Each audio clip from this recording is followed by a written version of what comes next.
आचार्य महाप्रभु सुखदेव जी के शिष्य श्री श्यामचरण दास जी महाराज।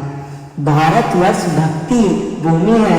या विभिन्न प्रांतों में समय समय पर अनेक संत भक्त अवतरित हुए हैं, जिन्होंने स्वयं भजन करते हुए अनेक जीवों को भक्ति पंथ पर आविष्ट करके सांसारिक बंधनों से मुक्त किया और भगवान के चरण कमलों की प्राप्ति का अधिकारी बना दिया। ऐसे ही भक्ति शक्ति से सराबोर भारत का एक प्रांत राजस्थान, जहाँ भक्ति मंदाकिनी खूब गति से प्रवाहित हो रही है। राजस्थान के अलवर के पास डेहरा गांव, डेहरा सब प्रकार से सुरम्य रमणीय स्थल है। गुरु भक्ति प्रकाश मेवात देश में अलवर पासा डेहरा गांव जो अधिक सुवासा ताके निकटे सरिता गाहे जित को सृष्टि महासुख लाहे। इसी डेहरा गांव में रहते भक्त शोभन जी। शोभन जी के परम भक्त थे। वे सदा भगवान का चिंतन करते और उनकी लीलाएं करते। भगवान का वरदान था उन्हें कि उनके वंश में भक्ति बढ़ेगी और 8वीं पीढ़ी में वे स्वयं भगवान अपने अंश से संत रूप में अवतार लेंगे। दोहा शोभन हमरा भक्तता निज मांगो वर यह वंश हमरे के विषय भक्ति दान वर दे। बचन करु पूरे अबे लेहु अंश अवतार भक्ति पसारू जगत में यही ले उद्धार। भगवान ने देखा शोभन जी को हमारा वरदान है और इधर संसार में भक्ति क्षीण होने लगी। अब सब अपने अपने कर्तव्य को ठुकराकर अहंकारी पाखंडी केवल द्रव्य कामना वाले होने लग गए हैं। इस समय भक्ति का प्रचार प्रसार बहुत ही जरूरी है। अस्तु भगवान शोभन जी की 8वीं पीढ़ी में अवतार धारण करने का निश्चय किए हैं। शोभन जी के पुत्र हुए चतुरदास जी और चतुरदास जी के गिरिधर दास जी, गिरिधर जी के लाहाड़ जी और उनके प्रयागदास जी हुए। 7वीं पीढ़ी में प्रयागदास जी के पुत्र हुए मुरलीधर। मुरलीधर जी सदा भक्ति में छके रहते। उन्हीं मुरलीधर जी के यहाँ महात्मा चरणदास जी का पुत्र रूप में माता कुंजो देवी की कोख से जन्म हुआ। आचार्य महाप्रभु श्री चरणदास जी का पावन अवतरण डहरा में पिता मुरलीधर जीव भागवत और माता कुंजो देवी के यहाँ हुआ। वे सन 1860 में भाद्र शुक्ला तृतीया मंगलवार के दिन हुआ। यहाँ वह समय था जब देश में मुगलों का शासन चल रहा था और उनके शासन काल में हिंदू धर्म को नष्ट भ्रष्ट करने का सुचक्र भी चल रहा था। ऐसे में महाराज चरणदास जी ने हिंदू धर्म में सनातन तत्वों को आसुरक्षण करने का बीड़ा उठाया और प्रारंभ से ही लग गए उस कार्य में जिसके लिए आपने जन्म लिया। इनके जन्म का नाम, इनके जन्म पे नाम रखा गया रंजीत लाल। महाराज समस्त प्रकार के दैहिक भौतिक विकारों को जीते हुए ही थे। इनके जन्म के समय डेरा में एक अलौकिक सुख की लहर छा गई। खूब आनंद हुआ, बधाइयाँ बटी। दादा प्रयागदास जी और सभी लोग स्वयं को धन्य मानने लगे। बचपन से ही इनके अद्भुत लक्षणों को से लोग आश्चर्यचकित थे। 4-5 वर्ष की उम्र में ही कंठी तिलक धारण करते और तड़के उठकर जप और ध्यान में लग जाते। बालक की बचपन से ही इस तरह की सक्रिया देखकर लोग उनके बारे में तरह तरह की कल्पनाएं किया करते।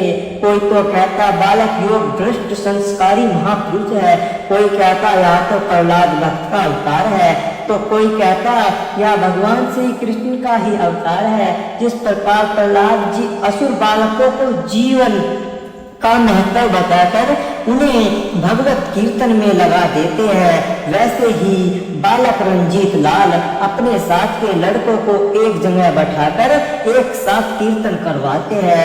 5 वर्ष की अवस्था में ही एक दिन जब बालक रंजीत नदी किनारे खेल रहा था, तब श्री सुखदेव जी ने अवधूत वेश में उसे दर्शन दिए। वे उसे कंधे पर बैठाकर एक वट वृक्ष के नीचे ले गए, फिर गोद में लिया और प्यार किया। 2 अजगेबी पेड़ प्रसाद रूप में दिए और अपना हस्त कमल सिर पर रखकर कहा, मैंने तुझे अपना चेला कर लिया, तू जगत का उद्धार करेगा। बड़े बड़े राजा महाराजा तेरे चरणों की शरण ग्रहण करेंगे।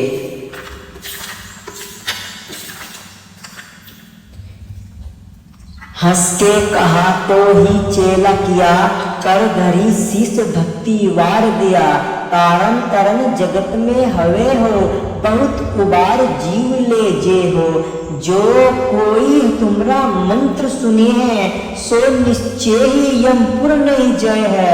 छत्रपति अरु राजा राया, चाहा है तुम चरणन की छाहा। इधर किसी लड़के ने उनके घर जाकर यह बात कही कि रंजीत लाल तो एक महात्मा उठा ले गया। बाबा प्रयागदास जी 7 अन्य लोग उन्हें ढूंढने आए।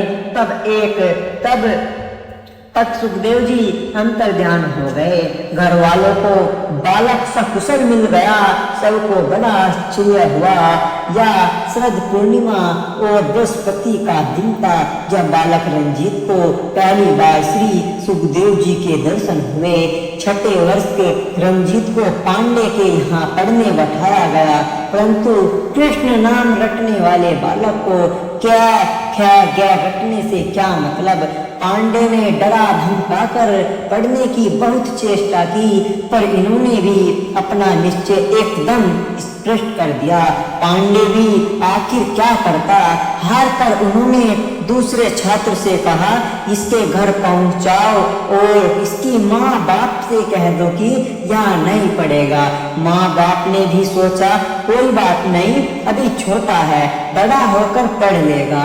7वें वर्ष की बात है। एक दिन रंजीत सोकर उठे और पिता के पास जाकर रोने लगे।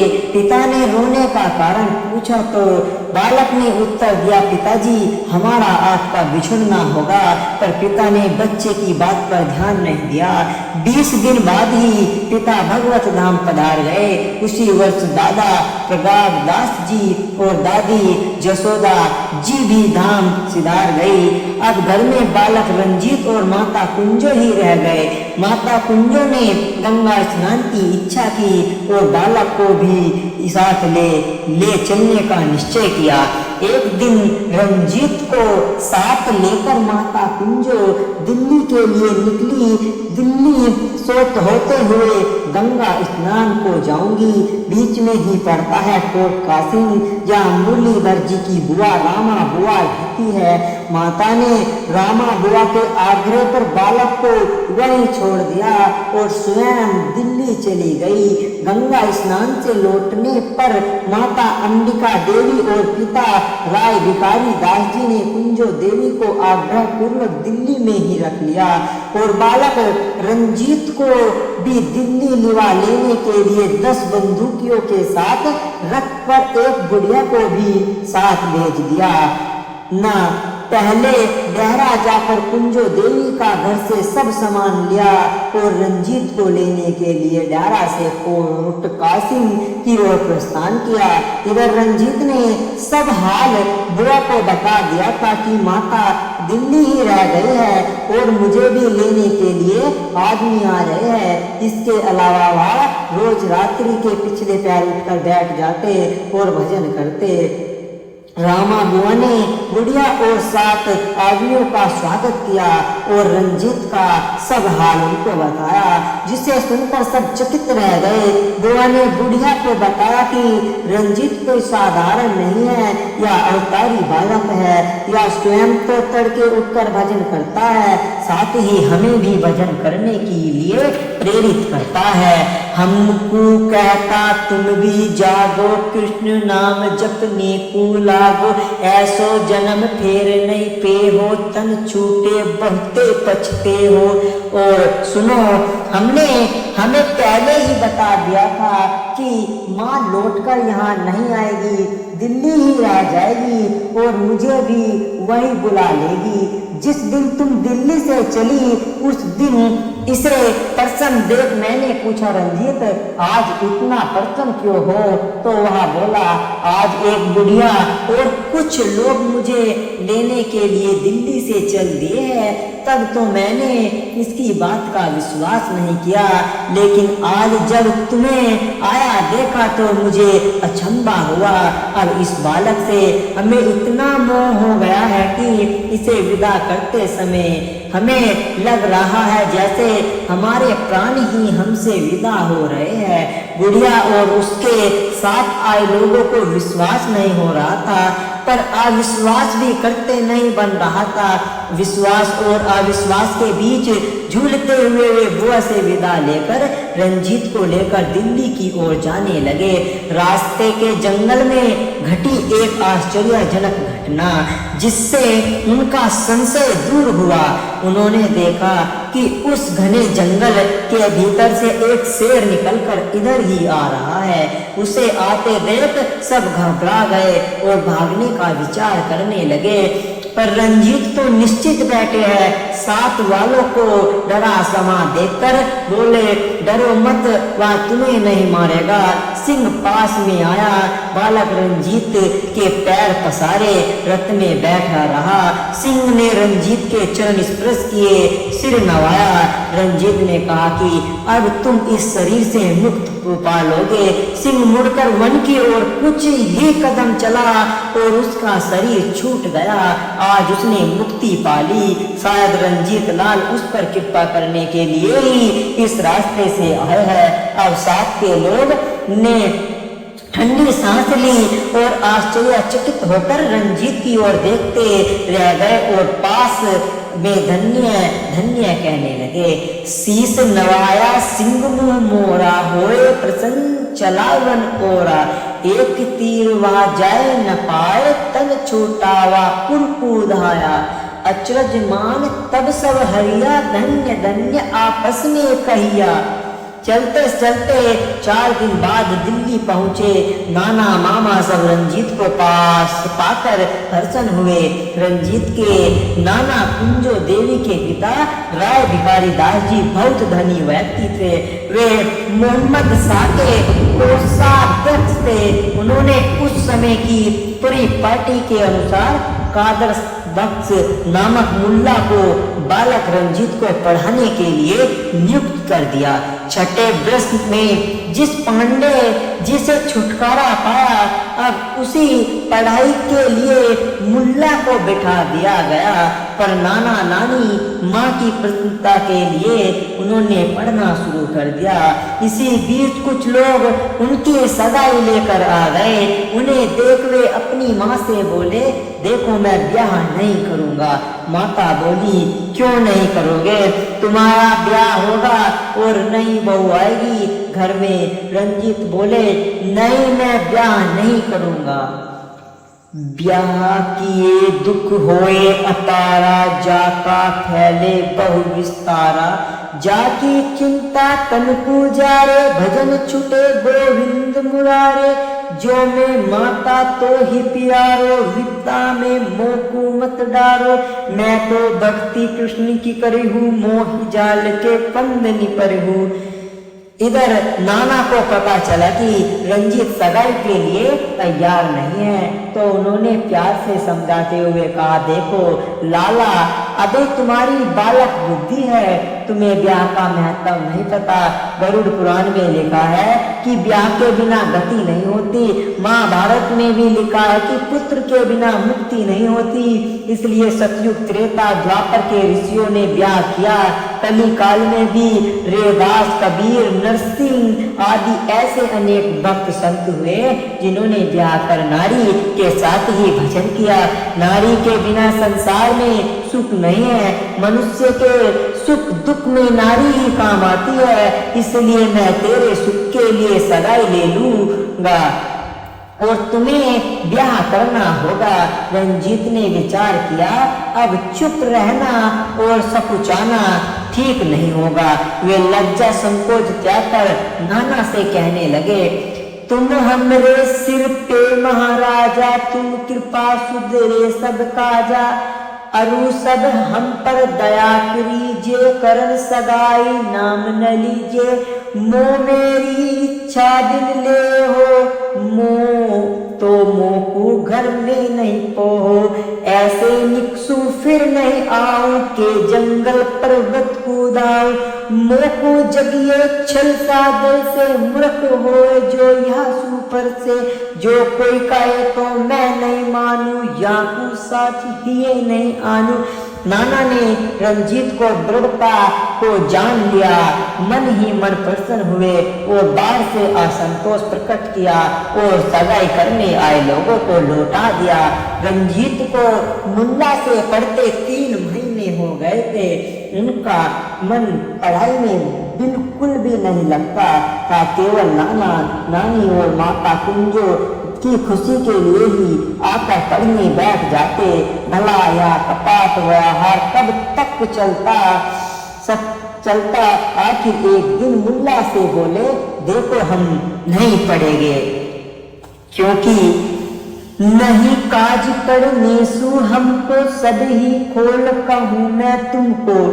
हमें चाकरी करनी नहीं, जाना नहीं दरबारों मही। दरब कमा घर में नहीं रखना, धमकू कछु कुटुंब नहीं करना। आखिर होना हमें फकीर, सीने चुभा इश्क का तीर। मुल्ला बोले, देखो बेटा ऐसी नादानी मत करो। इल्म ज्ञान के बिना लोक परलोक का कुछ भी बोध नहीं होता। तुम कहते हो कि मैं फकीर बनूंगा, तो फकीर भी अल्लाह को पहचानने के लिए बना जाता है, परंतु इल्म के बिना तो उस अल्लाह को भी नहीं पहचाना जाता। तुम फकीर बनो या कुछ भी, लेकिन इल्म तो हासिल करना होगा। इल्म के बिना कुछ भी नहीं कर सकोगे। इल्म पढ़ा हुआ खाली नहीं जाता, इसमें दोनों जहान की दौलत मिलेगी। जिसलिए मेरा कहा मानकर मन लगाकर पढ़ो। अब रंजीत से नहीं रहा गया। उन्होंने उत्तर दिया, मुल्ला जी आप नहीं जानते, साधु और औलिया को पढ़ने की आवश्यकता नहीं होती, वे तो जन्म से ही इल्म लेकर आते हैं। अब मुल्ला को गुस्सा आ गया। वह बोला, अच्छा तो तुम जन्म से इल्म लेकर आए हो, फिर हमें भी अपना इल्म दिखाओ ना। मुल्ला ने एक अरबी की पुस्तक सामने रख दी और कहा, लो इसे पढ़कर अर्थ समझाओ, तब जानो कि तुम जो कह रहे हो उसमें कितना दम है। रंजीत ने पुस्तक उठाई और पढ़ने लग गए अर्थ समझाने। मुल्ला तो अवाक रह गया। उसने रंजीत के चरणों में गिरकर माफी मांगी।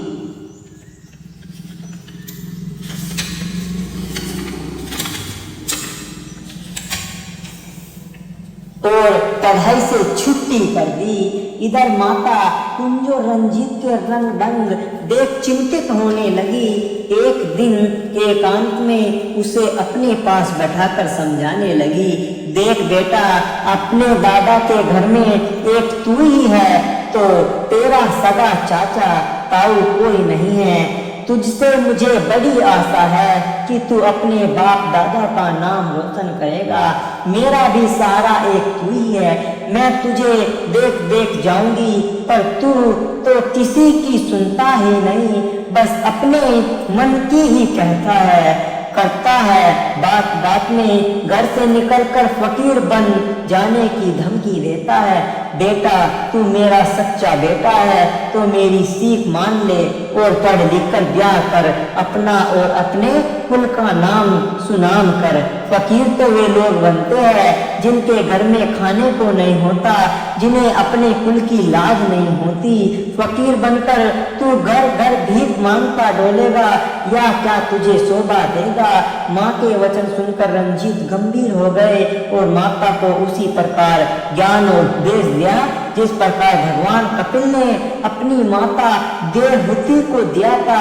रंजीत हाथ जोड़कर बोले, माँ मैंने हृदय में जो बात धारण की है उसे सुनिए। अब तुम सुनिए अरज हमारी, सब ही कहू ही जोधारी। जो तुम सुन के सोए न मानो, जो मैं कहूँ साच ही जानो। जा दिन जीव दे धरी आया, कुटुंब लोग कोई संग न लाया। बिछुरत साथ न लिया कोई, आखिर देख बताओ सोई। जीव अकेला भरमत आया, तन तज के भटकत ही धाया। ऐसे ही चौरसी उठाई, आवागमन में बहुत दुख पाई। जीवत कष्ट जगत में पावे, तन छूटे यमपुर को जावे। हाँ जाके दुख सहे अपारा, कोट 72 में छुटकारा। पाछे मनुष्य देह धरि आवे, यो कई वेद पुराण जुगावे। ऐसे ही नर देह जानो, दुर्लभ पाए यो पहचानो। ऐसा जन्म ये पाए नहीं, खोवे जाकी बुद्धि बड़ी जो होवे। कुटुंब जाल फंद नहीं परिये, जुदा होए हरि का जप करिए। जगत छोड़ बिक्रत जो होई, आनंद पद पावत है सोई। गर्भ योनि में फिर नहीं आवे, चौरसी यमदंड न सावे।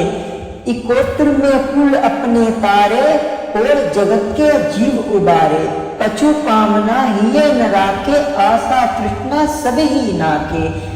भूमि तजी धनहु तज्यो, तज्यो नारी को रूप। जिनके आगे तुच्छ है छत्रधारी भूप। जिनके ऊंचे भाग हो सो हो निकस अतीत, जग सो ने उठाए के कर कृष्ण से प्रीत।